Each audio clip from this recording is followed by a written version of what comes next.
You were no question a first. You joined Morgan Stanley back in 1987. You became the first black person ever, man or woman, to join the Morgan Stanley Management Committee. Your road here has not been an easy one, that's for sure. And you were told by people you could never make it here. Sure. You proved them all wrong. Mm-hmm. Absolutely. And along the way, no matter who you are, there's always going to be detractors. But there were certainly people who said, you know, there's not anybody that looks like you that's doing what you're doing, you know, do your very best. But the one thing that you ought to know about me, Poppy, is that I am negatively motivated.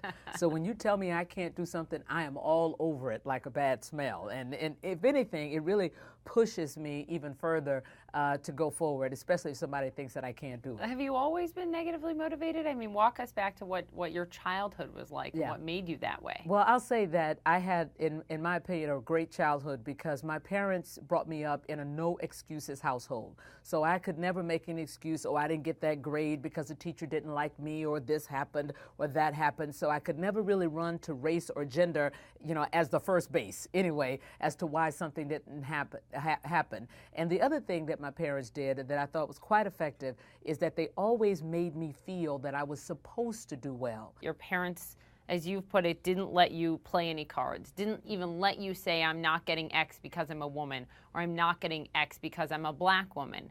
But in fact, you probably didn't get some opportunities because of that. Your road here was harder because of those things, was it not? It was no question that it was more challenging, but I'll tell you, Poppy, when I look back, I think part of the challenges were, especially in my career, was that I didn't quite understand all the rules of engagement. I didn't understand all the rules of the game. So what you're told, especially when you're leaving school, especially a great school like Harvard or Harvard Business School, work hard, you know, be smart, you'll get to the top. But I quickly figured out when I started out in my career that being smart and working hard was not enough. And in my background, that was also what I'd been taught. Growing up black in the South, that's what people tell you to do. Keep your head down, work really hard. But you don't hear about the power of relationships and the importance of investing in those relationships. So if you think you can just be an island and put your head down and work hard and that will get you to the top, that will not do it. So I would say that more of my challenges were not just because of gender or race. It was because I didn't understand how the game was played. You've said as a child that your mother always said to you, the world is not fair, so get an A+. And I thought that was her genius way, frankly, of preparing me for the discrimination that might await me as I moved into the world, if you will. And so she'd say, be so outstanding that there's no debate. So if you want that A, get the A+. So if they shave you, you'll have an A. Now, I didn't stop to say who is they and why might they shave me. But obviously over time, as you grow older and you become more mature, you start to see some of the inequities. You might even experience some of the inequities. But anytime I even remotely thought that there was an inequity there, then it just motivated me to push even further. I'm interested in how you approached Wall Street, because I had read that a lot of folks said you're not tough enough. Yes. And I write about that because that was an aha moment for me, Poppy, that I had somehow swallowed my voice and I'd lost my confidence because I always saw myself as tough. So the day that guy questioned whether or not I was, quote, tough enough for the business, that was also a wake-up call to me that the real Carla Harris was no longer showing up at Morgan Stanley. Somewhere I'd lost my voice and somewhere I'd lost my confidence. So how'd you get your voice back, and when did you go in and ask for more? Because all the studies show that women still are less likely than men to ask for the raises that they deserve. Did you go in there and say, pay me more, I'm worth it? Absolutely. Absolutely. I will tell you that was a seminal moment.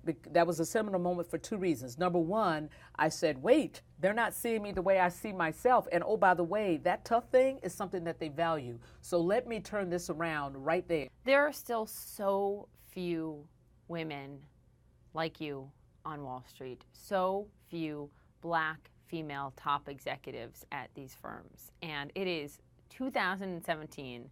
And I cannot get my head around why. All of these companies have diversity councils, diversity handbooks. There is a real care, I believe, an emphasis on it, but that is not matched by the reality.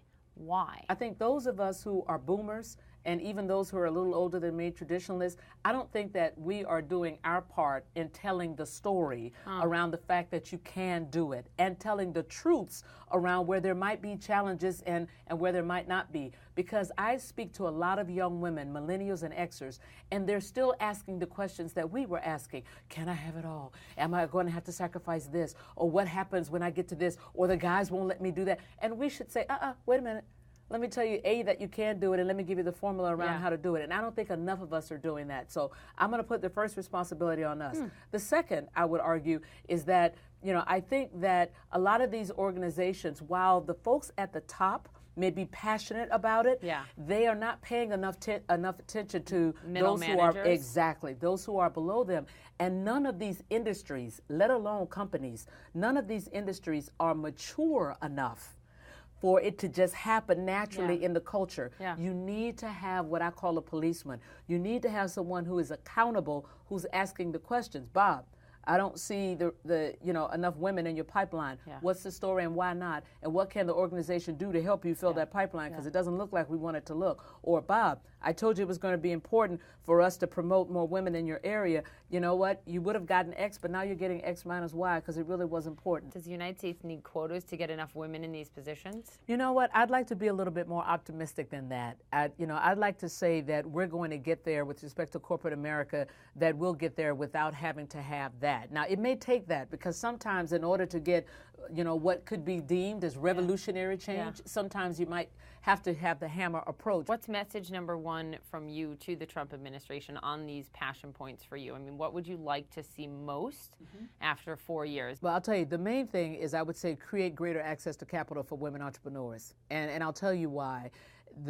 Especially during the financial services crisis, women, that was the vertical. Women entrepreneurs was the vertical that had the fastest growth with respect to businesses and jobs. So if they could do that in what was deemed to be a major crisis, think what would happen when we have better economic times.